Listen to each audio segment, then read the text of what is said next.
All right, man, we're live. What do you think about that? Live and in person, always live.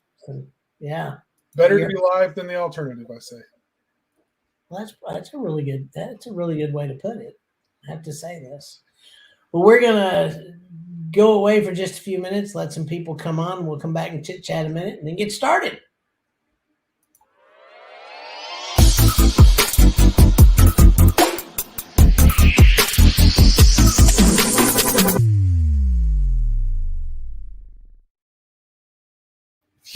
All right, I know it just swoops right in.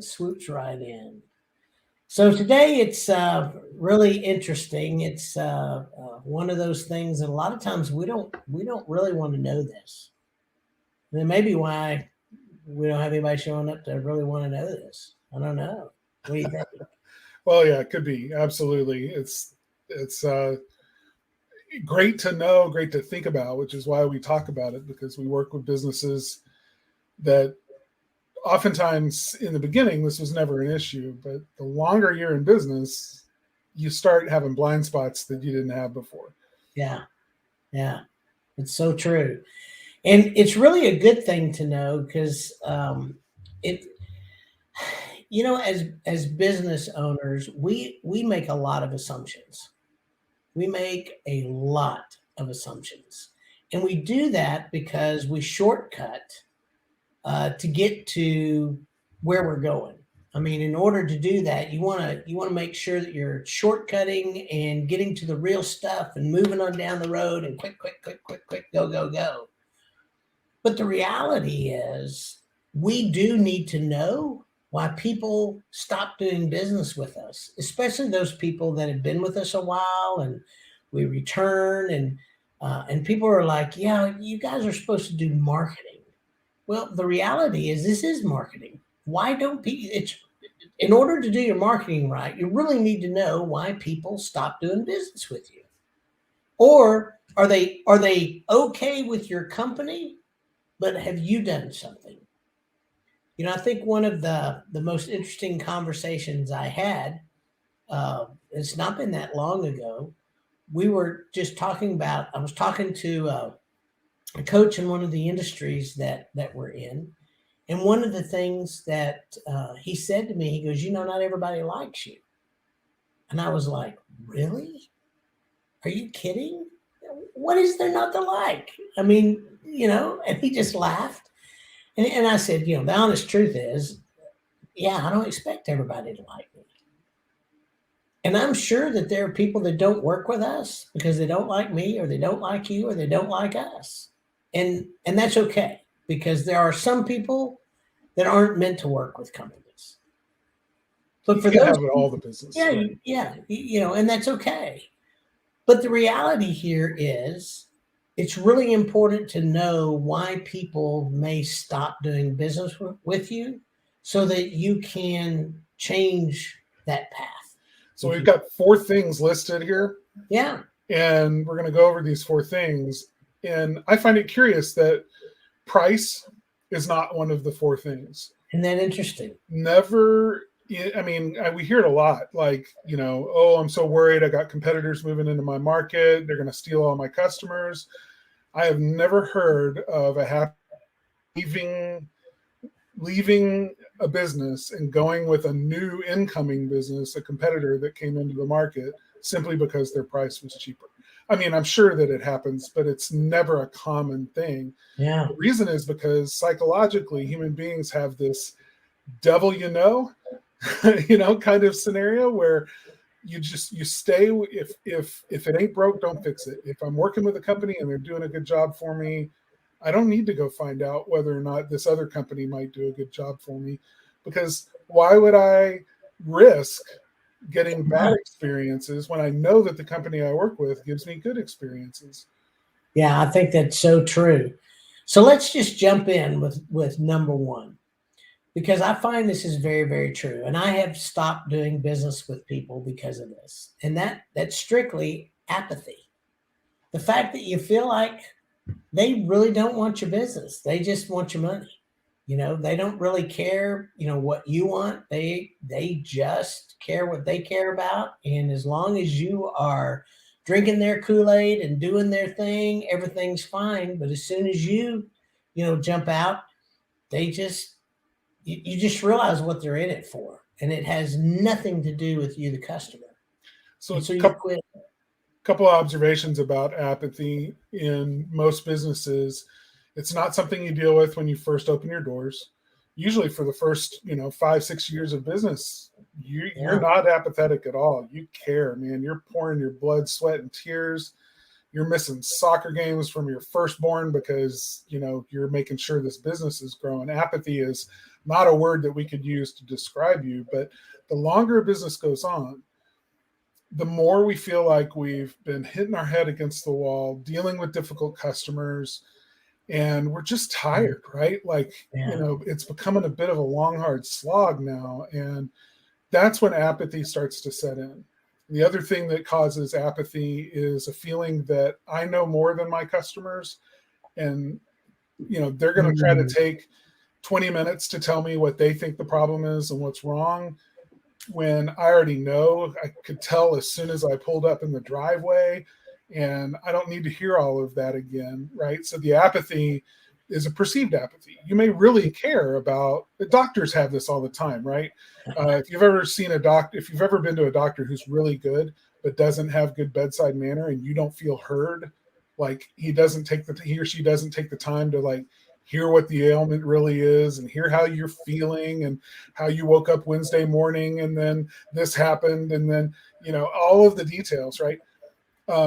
You may perceive it as a doctor who's just not listening to you and is not going to treat you well, even though he already knows because he's seen it 100 times, and he's going to treat you and it's going to be great. I mean, you're going to have a great outcome, because he's not taking the time. And that apathy is perceived because they're not taking the time. So those are two insights I think I might offer just as far as why that apathy creeps in. No, I think those are both really good, and I think that's very, very true. And because it's perceived apathy and not real apathy, that's one of the things I think we all have to note in ourselves. Sometimes what people are getting from us is not what we're intending to put out. So I think it's really, really important to kind of stay in tune with those things, so that you understand that the message that you're putting out as an individual or as a business owner is actually being perceived in your community. And so one way to do that is ask questions. I mean, that's a really good way. How did I do? What did you think?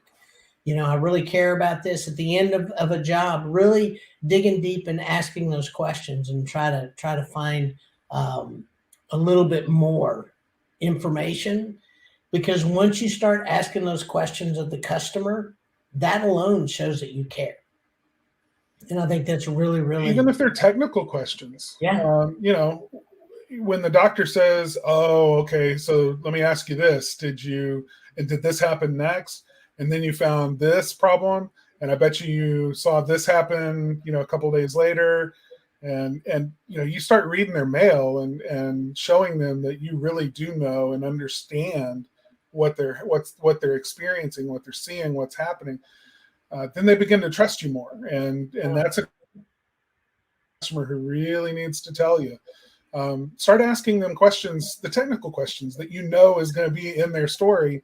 Just anticipate what those are. Do it politely and do it empathetically, but you can shorten that story by 20 minutes sometimes, yeah. and show them that you're not apathetic at all, that you really do care. Yeah, and I do like what Jerry put up. Thanks, Jerry, for that. Glad to see you here. A lack of empathy is a sign of burnout. Yes, it is. And so, so one of the things, if you are starting to lose customers that call you back every year, that may be a time to stop and ask yourself, am I experiencing burnout?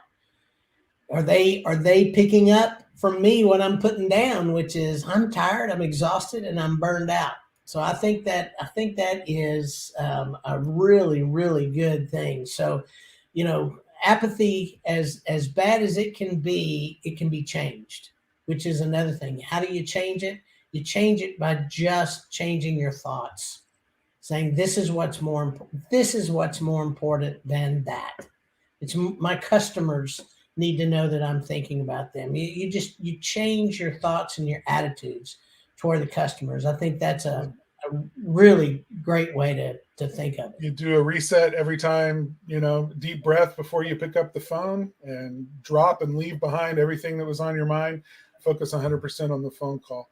Every time you roll up in your truck in front of the driveway, big deep breath, step out of the truck, and you're there. You're not anywhere else, because that being present right there, goes a long way to helping a customer realize that you are there for them.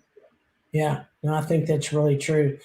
And here's another one, and I'm looking at this too because my wife and I have talked about this just lately, that everybody now seems to think that they're the most important people in the world, and what they think's the most important thing in the world, and so they're just rude.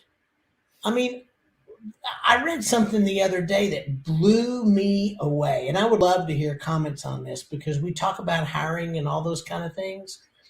So, the amount of people that have left the hospitality, pay is not the number one reason. This is the number one reason. They are tired of being abused by customers and their employers. I mean, unbelievable. They've had it. And I know every one of us, if you live in the United States right now, you've read stories about some of the terrible things that are done to people. You know, I read one the other day about a woman that really was gracious, that got called something in a Starbucks line, and instead of escalating it, bought the two women behind her their drinks. Wow. Yeah. And Starbucks, when she came back in the next day, gave her gifts so she could have free coffee for a while. Wow. So, that a way to de-escalate that. So we kind of are living in a culture right now that just thinks it's okay just to say anything and everything that you want to. And it's just not true. I remember growing up, and maybe I'm old school. And Jerry, if you're still on, maybe you can comment about this because I know you're about my age. And so one of the things is, if you don't have anything good to say, don't say it at all. Just keep your mouth shut. I mean, that's the way I grew up. So this whole idea that it's just okay to treat people bad, no. Even when I have a complaint, a legitimate concern about the way that a service interaction is going, and I don't feel that the person who is serving me is doing a good job or doing it or meeting my needs in terms of what I'm there for, I can still address that with respect for the person. And I don't have to resort to meanness and cruelty and unkindness ever. And I know that this goes back to apathy too, but I know that everybody who's watching has had that experience where they show up at a customer's house and get treated like some hillbilly who couldn't get a real job, and I know that this happens, and it's a problem. But we can educate people about how we expect to be treated by the way that we treat them. And we can set the tone for how this is going to happen without it escalating or becoming an ego fight. Yeah, and I would say make sure that your employees are treating your customers right. I mean, there may be some role playing, there may be some other things that you can do that really kind of lend itself to them, that they're listening. Listening skills are really important, I think, when it comes to this topic, because sometimes we make leaps.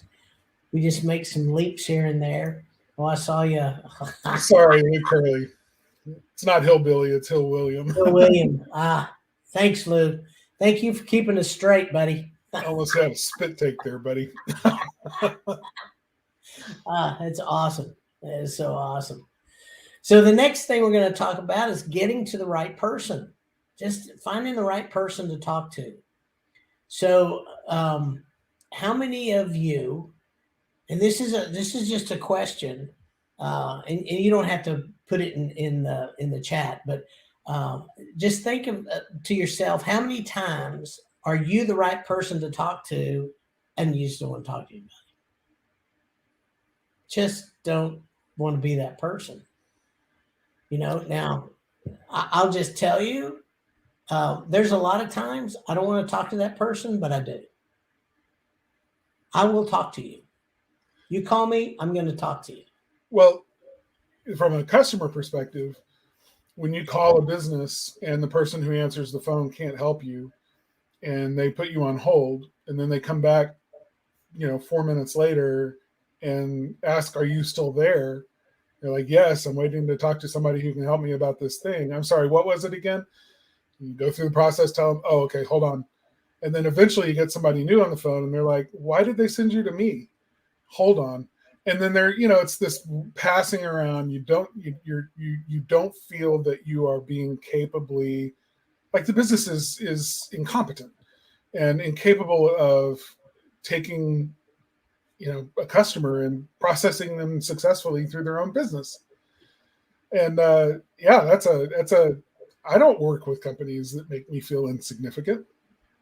Well, I think the advantage a small company has is most of the people that I know that we work with, you can get to the owner. The vast majority of them, you can get there. You can get to somebody and help you solve your problem. I actually like this because what this means is you've got an opportunity as a small business if you make sure that every time your customer calls, they get somebody that can help them. I mean, that is, I know a lot of times Renee Brigman's on here. I don't see her on here today, but that's one of the things that I will tell you in her business, they are absolute masters at. They make sure if you call them and you've got an issue, you're going to get to somebody who can help you solve your issue. And I think that's huge. I just think that that's good business, and that's the way to keep people coming back to you. So I think that's great. So here's number 4. Go ahead, Carter. Avoidance. Yeah, this is, oh gosh, I know I need to call them and tell them, they asked me that question and I need to get back to them about what the answer is, but I don't have time to mess with this. I'm going to go deal with these other 5 things that are in my inbox that feel easier to deal with, and I'll call this customer later. And then you forget to call them back, and then they call you again, and now you're embarrassed because you didn't get back to them to begin with. So now you've complicated the situation with your own emotions, because now, in addition to not having an answer and not wanting to answer them, you're also embarrassed that you haven't answered them yet. And now you don't want to call them and have to admit that you're sorry that you haven't dealt with this yet. So now it's even easier to avoid. And at some point you just hope maybe they'll just go away and this will fall off my plate and I won't have to deal with this, right? That's avoidance. That's it. I mean, and there are people that are really, really good at avoidance. And Mark, glad to see you here because I think you're exactly right. Corporate America, and I think one of the things that corporate America has also done, and we got to be careful and not fall into this, is they want automation to answer everything. They want it to be the end all be all. Now, I love automation, but it should never take the place of being willing to speak to somebody who's got a problem. I just don't. I think if you want automation to fix all your problems for you, you're going to end up alone because people like talking to real people. And eventually what automation is really good for, more than anything else in my mind, it really is good if you are doing things like getting them to the next step, answering the question that they have, and then asking them where they need to go from there. There's a lot of those kind of things that can help you determine where your customer needs to go to get the best service. Those are all great things for automation. But to take it and try to automate it from, point A all the way to Z, a lot of times just doesn't work. It just doesn't work. No, automation exists for one reason, and that's to provide a better customer experience. So right. Whatever you put in place for your automation isn't delivering a better customer experience than if they just picked up the phone and called you, then your automation isn't serving you well. So Right. yeah, but avoidance is one of those things where it can feel like I'm being avoided. Like if I'm a customer calling a business, it can feel like I'm being avoided simply because they're overwhelmed and can't get back to me, right? I mean, they just don't physically even have the bandwidth to return a phone call because they're just, they're drinking from a fire hose. There's so much incoming that they can't process it all. And that can feel like avoidance. I'm not really avoiding someone. I just can't hardly, I don't even have time to go to the bathroom, much less make another phone call. So, there's times like that. And I think that businesses have to prepare for that. I think one of the ways that we can eliminate, like if we were to go back through all of these things and talk about ways to eliminate these problems, the thing I would say about this one is, set an expectation. Do a good job of letting people know when things are hairy and crazy and it's the silly season. We're not avoiding you. We do sometimes, though, have such a high call volume and so much going on that, that it may take us a little bit of time to get back to you. Please be patient with us, that kind of a thing, so that people just understand. If you're human with other people and let them know it's crazy here, most of the time they'll give you the benefit of the doubt and won't feel slighted if they don't hear back from you, in whatever in their mind is a reasonable amount of time. So one of the things that I also think that a lot of times, especially if we have news that we think is bad news for the customer or for the person we're communicating with, that we just don't want to give them the bad news. We just don't want to give them the bad news. Don't want to. Your employees are like this. I don't want to tell them I messed up. I don't want to tell them that. What am I going to do? And so they avoid. And you do the same thing. Businesses do the same thing to customers a lot of times. We screwed up. We uh-oh, what do I say? What do I do? So I don't want to talk to that customer. I don't want to let them know that we screwed up on the job. I don't want to have that conversation. But the reality is when you avoid that conversation and you avoid it and you avoid it and you avoid it, it makes the problem worse. You turn this little molehill into mountains. The further away you get from it, it festers and it gets bigger and bigger and bigger. And so a lot of times to overcome avoidance is to problem solve. So if I say, all right, what can I give the customer? I mean, we do this. I did this just recently. We found something that happened that shouldn't have happened. I went back to the customer and said, hey, this happened. And so because of this, you didn't get this for X amount of time. So I'm going to give that same thing to you. And I'm going to double the time and give you twice what you would have paid for. And were they happy? Absolutely. They were happy. They were ecstatic because they're not paying. They're getting double and they're not going to have to pay. But we found that something didn't happen that should have happened. So, if you go in with a solution or several solutions and just think about what that is before you ever make that call, that's a great thing. The other thing is if you are an employer and you feel like your employees are avoiding you for any reason, one of the things that I will share with you, and I'll share this with my team, is look, whatever happens, good or bad, it's just news. It's just news.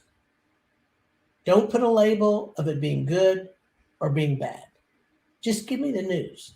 And whatever the news is, we can deal with it. If it's something that we have to go fix, we'll go fix it. If it's great, we'll celebrate it. But it's just news. So if you can take the sting out of it, then all of a sudden you get more people that won't avoid those situations. And Carter, I'm glad you brought up expectations, because the bonus in this is if you set up unrealistic expectations, I give you a really good example in my own life. When we first started the renovation at our house, asked the general contractor how long it would take. He said 90 days. I went and told my wife 90 days and she laughed. She said, it won't be 90 days. I said, how long will it be? And she said, well, instead of 3 months, it was probably going to be 5 to 6 months. Guess who was right? My wife, you know.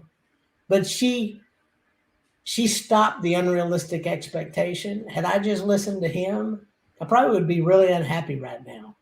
But she was like, yeah, with all the supply lines and all the stuff going and everybody, yeah, no, this is what it's going to be. And she was right. So, setting unrealistic expectations, especially to get the job, is crazy because all you're doing is setting yourself up to disappoint people. And you don't want to do that. It's not really great. So instead of 4, we gave you 5. Gave you a bonus. So, guys, we really appreciate y'all showing up. Thanks, Mark, Lou, Jerry, for just chiming in. We love you guys. Love that y'all are here every week. And give us a thumbs up or a heart. We'd love to get that as well. Just know that these are now being added to our Spark Live podcast. They can be found on Audible, Spotify, and Apple Podcasts, wherever you get your Apple Podcasts. All that's great. You can also come back to Facebook. Just look up Spark Live, and you should get a whole bunch of them there. You can go back and listen to. And we also replay every one of our lives. Like this week will also be replayed next Wednesday at 6 p.m. Central. And so hopefully you'll get all this information. And that's the way we roll. We want to give you as much information as we possibly can. You're welcome, Mark. Love to see you here. It's great. Next week, we're going to have a really impactful week next week. I would tell you, if you've ever wanted to set up and run a very successful referral marketing campaign, we are going to break it down step by step so that you can set this up for your company. So this is going to be a lot of fun. We've had people ask us about this from time to time and just decided, you know what, let's put something together and share this with everybody about putting up a world-class referral marketing campaign for new customers. I should say for getting referrals from your old customers for new customers. Yeah, that's the way it is. So with that, guys, thank you so much. We stayed under 30 minutes again. I'm so pleased with ourselves. We've done that. We hope you guys have a fantastic week. And I know you're all busy. So we'll see you next week. See y'all.